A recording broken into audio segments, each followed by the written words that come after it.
Getting kind of, worked up, prepped up, hitting the buttons, hitting a couple things and getting everything started. And so it's still kind of fun and funny to me at the same time. So hello, everybody. Hey, everyone. Welcome back. Just having some technical discussion as we kick off the podcast today.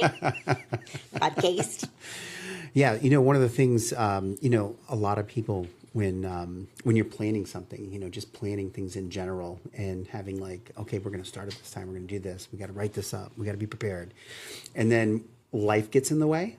I think life always gets in the way. I mean, one of the things when we're talking about budgeting is how much life gets in the way of budgeting. So that's for sure. So when I'm just thinking of just getting here on time, and just when I think that we've actually ironed everything out after a couple episodes and we know what we're doing, what's great is that we have a great team and our team knows what they're doing. They're ready to go. We're like, we need 5 more minutes. We need 5 more minutes. We need 5 more minutes. So I know. That's just when you think you've got it all set up. But yeah, we've had a very busy week, some unexpected things. Last week you were moving into her apartment. I did the 16-hour round trip. Which is crazy town. It was 8 hours up, 75 and I-10 to Pensacola. Yeah. And anyone who's been in Florida and been on I-10, they realize that I-10 is basically a forest with a road through it. There's Tallahassee. I think you go to there and it's like you're counting down the time so you can get a Starbucks and you're like calculating. And for me, I left at 3 a.m. And so. Yeah, you're able to get up and drive like that. I'm incapable. Yeah. And so I really needed Starbucks open at 6. So I was kind of trying to plan it, slow down a little bit, speed up to kind of hit right at the opening. Yeah. And I did a very last minute trip to go see my niece. And you did. Yeah. You were going. It was some nice daddy-daughter time. And also me and you and long car rides is just the worst idea Long car rides ever. are not the best. I did suggest, I was like, I can fly there and meet you. There's no direct flight, so it took you just So longer. I flew somewhere else. No, it wasn't the plan. So you flew across the country. My parents were in Seattle visiting my sister, and they had an Airbnb with an extra room. So I decided I wasn't going to take any PTO because it was so last minute, but I could do a little 48-hour rendezvous. And you did. Get back by 6 a.m. on Monday morning and go to work. I was exhausted, but I made it through the day. Yeah. And when you did that, one of the things that we always talk about is the difference between your budget and then like budget within our family, and then what we call our personal accounts, like money that we have. I completely tanked my personal. Yeah, and you were just like, you know what, I want to go, and this is not budgeted anywhere, so it's coming out of my personal. Like it was just you, and you were YOLO. Yeah, you were YOLO. So you were YOLO. You are YOLO. You only live once. That's what it stands for. I think I knew Don't that. worry, guys. He's very the close. only time I see Not YOLO a millennial. is every year at Easter. My sister sends this meme. Oh no! And it's don't Jesus, talk about. And he's pointing and he's smiling. And it says YOLO. that's where I know that from. That's hilarious. Well, I was terrified at what meme from your sister you were about to mention. Yeah, that's the only meme. That's one of that's two. The only PG. One of two, and the other one we cannot talk about. But anyway, so it was a busy weekend. We had lots going on in life, but we actually had some friends, both family and friends, actually, in a lot of our discussions. They've been listening to some of the podcasts, and it's interesting to hear about their relationship dynamics and budgets. Yeah, absolutely. I mean, one of the things, what kind of led to the creation of budget banking in the very beginning was basically, arguing over money. I think everything boils down to that. It's actually talked most about in the Bible. So the number one thing that's talked about is money inside of there and lessons. And I don't think that the school system, I don't think college, I don't think anyone does a great job, even your own parents, at least, mine, other than like the envelope system when I was a little kid. And then they kind of teach you how to do that because they're giving you like $5, $2, $3, and you're like these small amounts of money. And then as you get older, at least for me, there wasn't like this like, hey, what are you doing with your money? How are you budgeting this? How are you doing that? And when I was on the road, actually with Tyler, we had probably a 40-minute conversation just about his budget and how he was, he's moving to a new station. So he's in the Army, and it was like, hey, I got to buy a new house. I got to get this. I don't know if I can afford it. And we were talking about his budgets and everything else. And I'm like, guy, you're 26 years old. Like, you're doing amazing. Amazing. Like, he's buying his second house. He follows a budget banking philosophy. I don't think he's into it as much as I probably would like to see, but it's definitely helped him because of all those foundation things. So I always did talk to him about his money and his budget. Same thing with Bree. Like, hey, this is where your money is, this is where it's going. Let's set this aside. Now, Bree is a budget banking. She's working in a CPA office. She's going to end up being one herself. Yeah. So exactly. She's a little guru. So she's the guru. She's like, this is what I do. This is what I follow. I know exactly what I have. Yeah.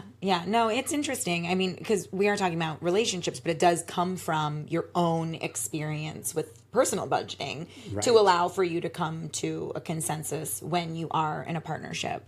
And it's because sometimes, I mean, it certainly doesn't have to be marriage. I mean, oftentimes people have children and live in the same home with them. Yeah. Sometimes people have roommates and you're trying to figure out house expenses and you're just best friends. So, or, you're not best friends and you're roommates. So even harder, but, but no, I mean, my dad growing up, it was always like, here's the money that you're going to spend. The biggest thing I think was credit cards. It was like learning how to manage having a credit card that has this credit limit, but not overspending what you actually have in your bank account, which so many people do. Yeah. We know that people have credit card debt, and that's a whole nother conversation. Yeah. But I think debt can also add stress in a relationship. Someone comes in and holds student loans. I mean, that's huge. Like, and it's like, who pays for the student loan in a relationship? When you make a commitment to someone else, I think there's two different types of scenarios. It's like, hey, we're together, but we're not we haven't signed and sealed the dotted line. But maybe you have, and it's still this discussion of I mean, I can sit here and the logic in my mind goes, if within a marriage where your plan, based on the vows you made, is to stay together, for the rest of your life, then if there's a debt that exists, you should knock it out. Anything at a higher interest rate than your mortgage, then you're of course, pay your mortgage, but before you pay in addition to your mortgage, before you pay down, pay extra stuff, right? It's do extra things, but you should get that debt knocked out. Get the debt knocked out. Because what it does is it creates a stress. It creates what we, there's something called a hidden disability. When I had my surgery, they classified that as a hidden disability. Well, there's a hidden disability in relationships with money when one person has debt that they have to pay because they're experiencing a stress that the other person in the relationship has no idea of. And it can rear itself up when it's time to pay for things or do things. And it's like they don't have the ability to because they have this money that's over there that they're paying. And so, I mean, it definitely is a personal decision, but it changes. But the other thing is that, and I mean, I don't want to go down a rabbit hole with student loans, but seriously, schools, and again, this comes down to education, it's very easy to get a student loan. And I don't think that you understand the consequences or the lifestyle of paying it back, especially those who go and get their master's and medical school. It's like there's some people we know today who are doctors who are like, yeah, we haven't paid off our entire student loan. We've got a gorgeous house and amazing family, and we're on the minimum possible payment per month because we'll pay this till we die. Yeah. Well, we had a friend who said, I will pay this loan till I die. Yeah. And they're like, I'm okay with that. But it is stressful because if it's on one side, and I can sit there and say, as much as, I know it's like to have and to hold, I'd sit there and go, well, this ain't my problem. I know that sounds terrible. You get it. All the finances are together. But that's why it's like, well, we have a cost of living that we need to pay. So if that's what's coming out of your personal account, we need to look at what's left over and we'll create our entire lifestyle based around what you can afford to give, on your side of the deal. Yeah, and so when we're looking at budget making as a family unit or as a unit in general, where people are putting money in and paying these bills, that's a decision that you're going to have to make. Like you're going to have to think, okay, we're going to take this debt. It's not yours, but I'll tell you, I'll bring another example in. So we actually have one car. And so, and we pay insurance, but it's my car, right? Or you have a golf cart, and we have another vehicle. And so, when we look at these, it's like, well, how do we split those costs up? Because you could easily go, I actually don't need any vehicles. I could just be here and I would carry the insurance. But we make the decision and say, these are vehicles that sit within our home. So we're going to pay for the things that these vehicles require, whether they're maintenance or gas or insurance, etc. Yeah, absolutely.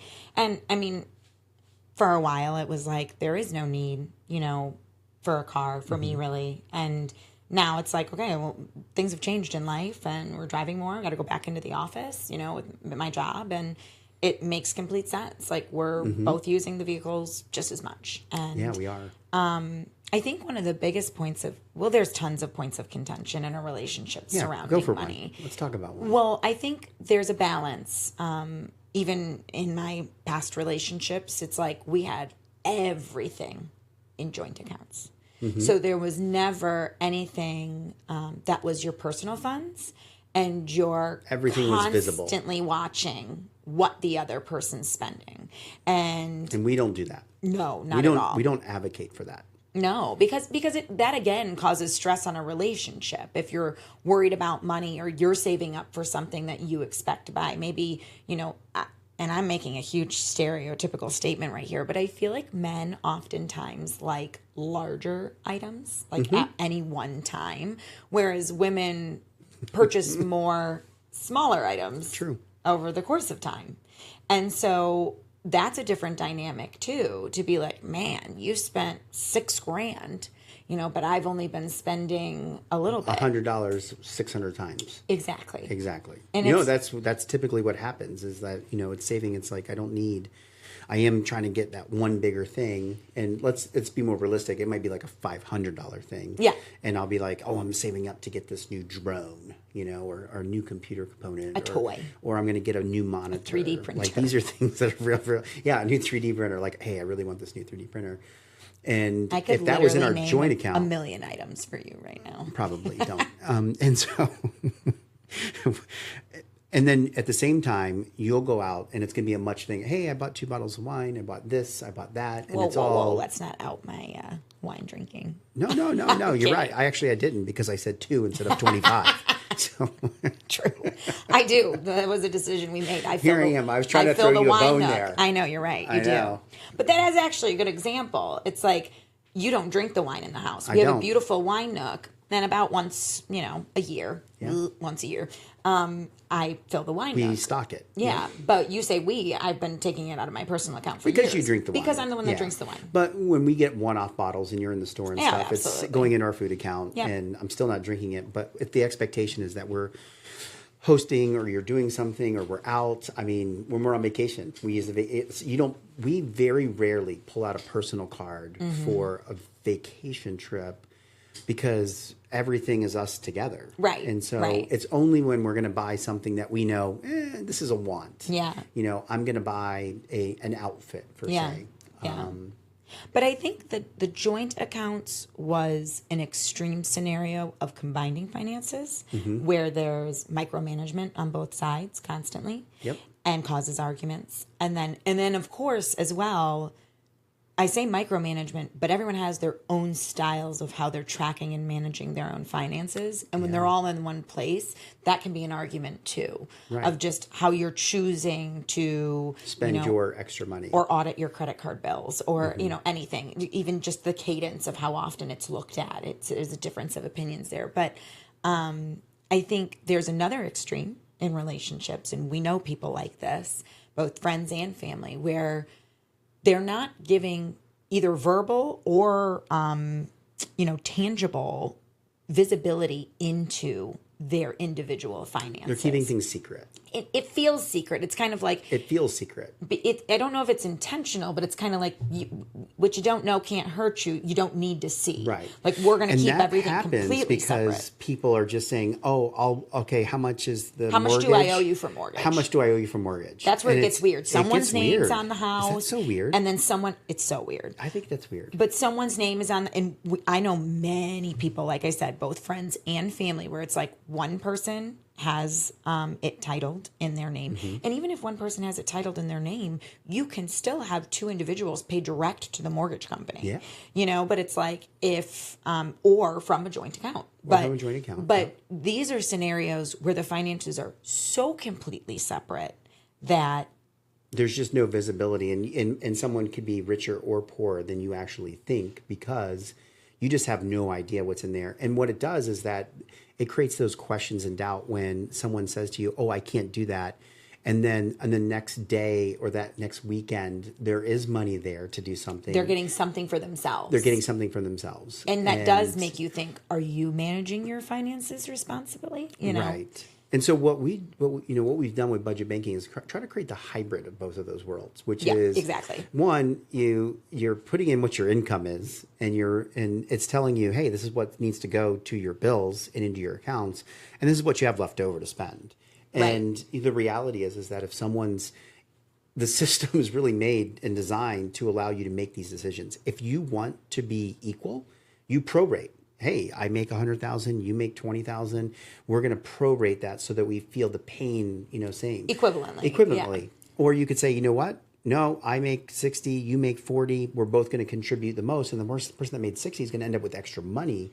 But that was a decision that you made and you kind of set it up. For the house you purchased or for the car you bought. Yeah. Yeah, exactly. It's the lifestyle you said, hey, are you willing to pay more upon purchase? I can't make enough money to afford 50% of this mortgage, but I can pay 40% of it. Or, those are discussions too when people have life changes. You lose a job. Someone needs to step up. You get a better job. Do you recalculate, or do you keep it 50-50 at where you were? Yeah. And I would say that that's one of the, the great things that everyone, they look at these budgets and they set them one time and they're like, okay, I'm going to follow this. I'm going to stick to it. Like it's some type of like Bible. Yeah. I'm going to carry this torch and I'm going to do the marathon. I'm going to get to the end and I've somehow done a great thing. The reality is that the budget's like the starting point. And as you go through life, you're looking at exactly what you're spending, where you're spending, and you start making adjustments. And then if someone does lose a job, or let's say that someone, gets an opportunity to go on a trip, or you need to go take care of a family member, then you tweak your budget, make these changes.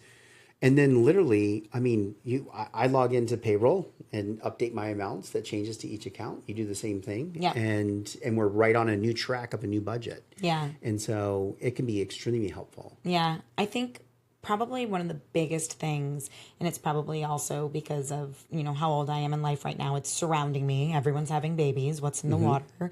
But that has proven through conversations with friends and family to be one of the biggest stressors. It's like you can't plan to have you might have been trying, but you never know when it's going to happen. And maybe you weren't, but you can't plan for those things. And it takes two to tango.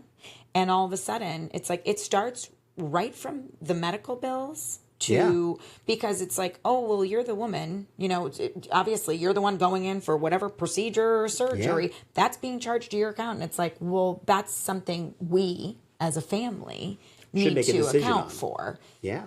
And it goes from that to clothes, to furniture, to daycare, to, and it's all of a sudden this massive new expense that you've got to figure out. And people argue about this. And that's why, having a children account to me is so important. When you put that money in your children account, depending on what age they are, if they need diapers, if they're that young, right, and you're buying things, it's a great barometer to know how much it's costing you. Yeah. And you can have that conversation as a couple. Let's say, for example, that you put all your money in one account and you're buying diapers and new clothes and outfits and this and that. And you're like, hey, like, where's our money going? And you sit there and you go, I don't know. Maybe do we go out to eat? You have no real visibility into how much it's actually costing you to have a child. Yeah. And when you put that in a children account and you sit there and go, hey, we budgeted for this. Obviously, you have a roundabout number of diapers, and then they're going to grow out of diapers, and there's going to be something new. And then, it if you could have be older private kids, school it versus could be regular private school. Like Yeah. that's a conversation to have. It could be camps. Oh my gosh, sports. Yeah. Are you traveling? Are you not? It's like I've got a girlfriend. It's $5,000 for her daughter to do cheerleading. It's wild. That's like the $450 a month It's to insane. support that. And so if you didn't have that into account that you were depositing into and saying, hey, and that's a great money management tool when you're talking to your children is when they're doing exercises. You can say, hey, you need to make a decision. We only have X amount to pour into your hobbies. So you need to not do 3 things. You can do 1 thing or 2 things, etc. Right. What means the most to you? What means the most to you? But it is. It's very challenging. And the question is, how do you come to terms with it? Because one person as a parent this is just parenting in general. They might want one thing where someone wants another, but it's not necessarily either person's single responsibility to make the decision and pay the financial, Right. liabilities. No, it's a joint liability. And it's crazy because that's how we don't have kids together, but that's how we treat Pepper. Treat Pepper that way. Yeah. I mean, that's the dog. And it's interesting. 'Cause I bought her. She was 8 weeks old, but it was my decision to get the dog, Yep. And that was fine at the time. But then it was like, well, we got her at 8 weeks old. We're both living with her. You love her now. So she's kind of our child. And it was like, I had been, just like the truck. You'd been paying for the truck. I had been paying for Pepper's vet bills and Pepper's insurance and Pepper's food and Pepper's all these different things. Yeah. And then it was like, hey, can we create an account for this? Like, Right, I'm exactly. starting to pay attention. Because and now it's we're getting expensive. rebates back from insurance, and it's like, where's it coming into? Right. And, hey, Pepper needs a new bed. She needs new toys.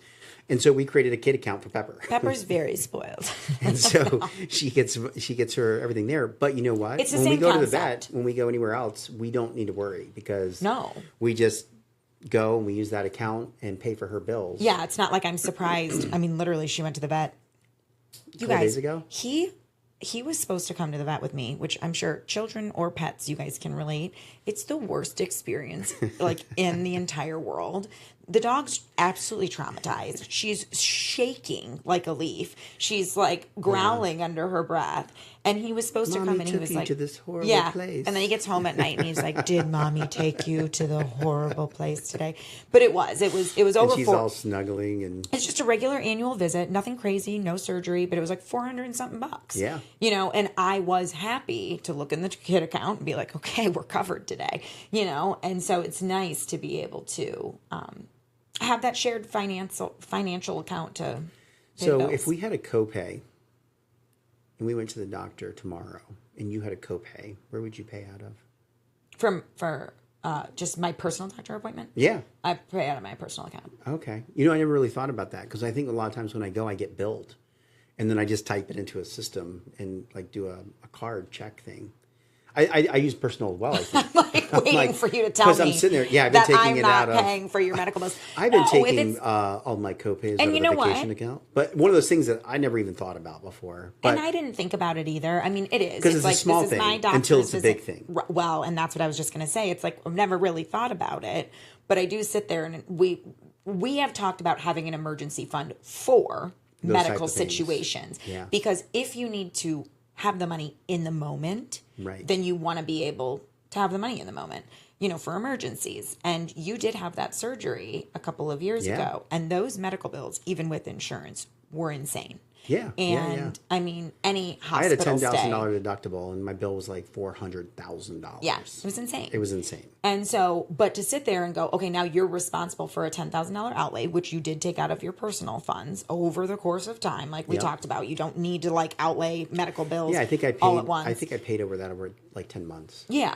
but it's crazy to sit there and think you didn't choose to go to the hospital. I didn't. This was not a planned surgery. It was more of an emergency situation. We are in a relationship. I don't know. I guess that's an interesting concept. And that's the thing with budgeting is budgeting. It's not like, hey, this is how you budget. This is exactly what's going to work for you. It's really based off of who you are and your lifestyle. Because one of the things that I always say is when you put your income into budget banking, if you already have health insurance, you're making those payments or the premiums inside of your paycheck. Right. It doesn't show up in budget banking. Those are already paid. That's why we never really think about, we have an insurance payment. It's like, well, that was already taken out. And so it's not being distributed to Right. your accounts. And that's actually a very interesting point that you bring up, because there are a lot of people in relationships who are married and one individual, especially if you have kids, because you can do cover spouse and Family. children. So it's like yes. single family versus just spouse employee family. and spouse. Yeah. Yeah. And oftentimes someone is having that money come out of their paycheck before you look at the take home, and you're covering for your spouse or for the children. And that would be something that, if it mattered enough, if you were trying to be equivalent, it becomes a discussion to say, should we look at how much is coming out of your paycheck? What would it be for just you? And what are you paying now to cover the whole family? And let's split that amount in half, the difference. This is what I would do anyway. To be fair, I'd say let's split that amount in half, and you'll pay less than that, into our accounts. We actually, we do the 50-50 toggle on there. And then there's the prorate toggle, which is based off of the income coming in. But there's actually another thing called custom. So you can just tweak it. And so even though one person, it might be 60-40, and let's say that one person that's got the 40 is paying for all the insurance out of wherever their employment is. You can actually increase that. And so you can say, oh, no, you know what? They're already paying this, bring it down to 30. So then it becomes 70-30 or something along those lines, which is actually kind of nice because that, and then again, I guess it goes back to relationships. Like, I think our encouragement to people would be like, hey, if you're married and you're going to be together, try putting your finances together and see how much for the expenses to live your lifestyle, to live the lifestyle that you've chosen to live together. And I think when you do that, you're going to remove all sorts of arguments. Well, it's true. I mean, and this is an extreme, but probably not for some people. Whether it's the man or the woman, sometimes somebody takes control of paying bills. And that other person not only doesn't have insight maybe into their personal finances, they might be blindly giving money to support, but they have no confirmation of bills being paid. And there are scenarios, I know this is absolutely terrible, but when I grew up, there was a guy that lived, I shit you not, 15 doors down the street from me. He was in so much debt. He couldn't pay his mortgage. He gambled. He couldn't do anything. He smothered his children, killed his wife, and killed himself. Okay, we should not talk about that on this podcast. I'm sorry. I'm just saying. I told you it was horrible. Okay, everyone. No, that's so scary. The extremes of relationships and financial issues. No, I'm serious. Well, it just goes back to the point there are people who relinquish control, and it becomes scary because you don't have the visibility in the joint accounts to have the confirmation that your lifestyle actually is being paid for. Well, I think the reality is that while that is on the extreme, don't there's make that a lot short of things.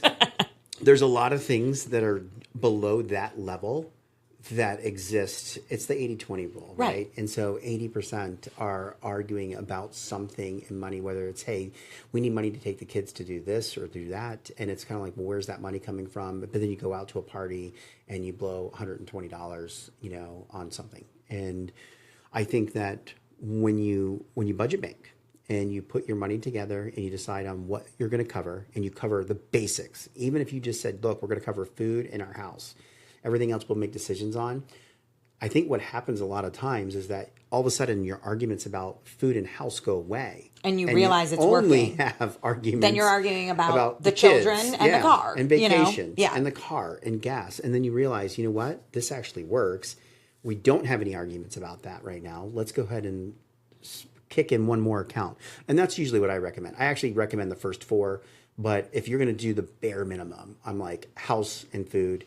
And of those, food will actually change your life because people tend to spend way more on food. Totally. And I know some people too in relationships, like in fact, very close people in my family. We try not to say names when we are talking about personal finances, but where it's like they choose. Trevor, we're talking to you. No, there's no such person as Trevor, by the way. They choose what they're going to pay for too. So that's like another scenario that gets really confusing where it's like, okay, you pay the mortgage. Yep. I will pay for groceries and the car. Yep. You pay for the nanny, and I will pay for furniture for the kid and clothes. And who can keep track of that? Who in the world? And how do you? I mean, there's got to know? They have to have a spreadsheet to do that. No, people don't. No, they must be putting it in and being like, okay, here's my 2 columns, and they're within $100 of each other. But I'm telling you, people don't. I don't think they do. No. Yeah.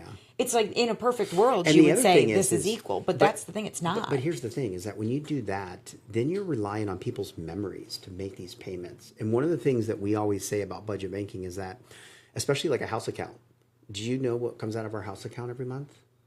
For our mortgage? No, just anything. No, but I do know the mortgage everything's on, well, because you have actually a perfect memory, but everything's on auto draft. I'm not going to, I almost said it out loud on this I know. You never have to look at me. Would you like the number? You never have to look at me, and I never have to look at you and go, did the cable bill get paid? Right, exactly. Did the FP&L get paid? That simple question, like if you could remove that question and having to confront the person, because here's what happens. If they did pay it, they're like, why are you following up on me? And if they didn't pay it, it's you're right. I'm judging you. Yeah. You're right. Like it turns into an argument. POS Absolutely. Because you didn't pay this and it's due. Well, and it's like you'd like to be able to say, let's set everything up on automatic payments, which we do, but we do But it's out of our joint account. because we know the money will be there. And we know the money's going to be there. Like we've done the calculation to know for a fact the money will be there. Right. Now, sometimes we'll look at our account and go, weird.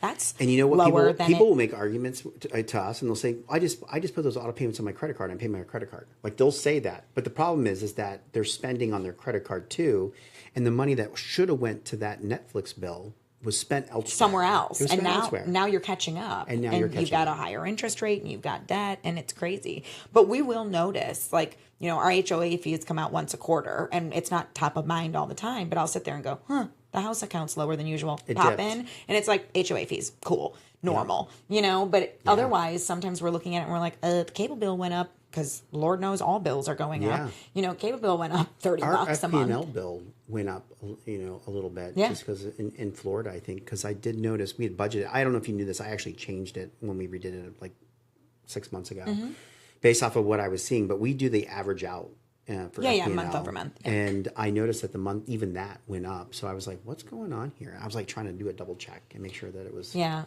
but you're right. It's so nice to have the visibility and really to know the information. And I know this is not necessarily tied to finances, but it's important even for your own credit check. If you have a mortgage in your name, you need to know the name of that company. That could be a question that comes up when you're having a credit check done. And some people do relinquish control. I've been in positions in the past where I've regretted allowing myself to take a back seat and trust.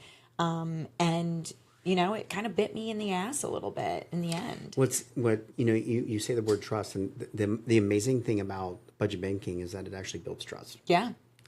Because you're both being very transparent with what you're putting in and what you've agreed to take out of it. And I mean, it's a life changer. Yeah, absolutely. And I think the other big thing is time, right? Like time is of value too. And that needs to be taken into consideration. And I'm specifically thinking of maybe we talk about nannying for a child. It's like if a woman could go back to work, and I don't mean to, but it's a real life scenario. If a woman could go back to work and make 50 grand, but childcare is really expensive. How much is childcare would be these 50 days? grand, well, minimum $2,000 a month. I mean, it's crazy to have a nanny. Yeah, absolutely. You can't find nannies. And when you say nanny, what you're saying is that In-home I don't want to care. put my child in daycare. Right. And so But I you want someone to can't. be at my house and take care of You them. can't put your child in daycare until it's at least, 3-4 months old, and that's only in some really? places. Yeah, they won't take the little children. So all of a sudden, it's like They won't take they the won't little take the children. gremlings. But it is crazy because it's like that's another discussion to have. Hey, me going back to work gives us the same amount of money as me Right. staying home and watching the child. We are eliminating an expense, Yeah. and also I can't bring anything in. Can you cover?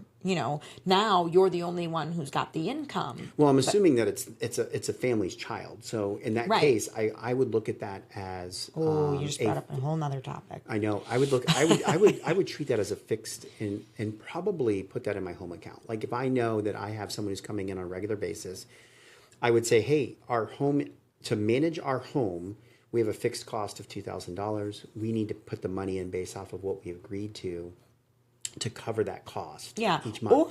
And then it no longer becomes an argument anymore. Well, what I was saying is, or the decision's made that the wife ends up staying home and not going back to work because it's a wash. Right. And then you're having the conversation as a couple to say, okay, I stayed home, but now I'm going to need you to help because you're the only one with the income. Right. to Now you take have that someone over, who's doing so. 100%. And it's like, Yeah. hey, I'm making 50 after taxes 40. We're paying 20. I have 20 left over. Where do we get the 20 Right. from? And you brought up such an interesting point. There's so many families that have children from previous relationships and they become a mixed family. And then And what do you do there? and what do you do there? Yeah, yeah. I think we're going to have to table that one for an entirely different podcast. But you know what? That's actually a good topic that we should actually cover. And it's like, especially if someone's getting some alimony or they're getting additional payments, where does that go? Is that income that goes to everyone? Yeah, How that's you can walk huge. through it. So we'll go ahead and we'll table that and we'll put that for another one. Well, I we'd do have love- experience in that area. So I we'd mean, love it's to one of those know things your I could thoughts. talk about. And if someone has a specific question about that and how they would do something, let's go ahead and send it in to us, and we'll see if we can't answer it for you. Yeah. Well, thank you guys so much for listening. And we Thank you will so much. be back and next week. We'll see you next week.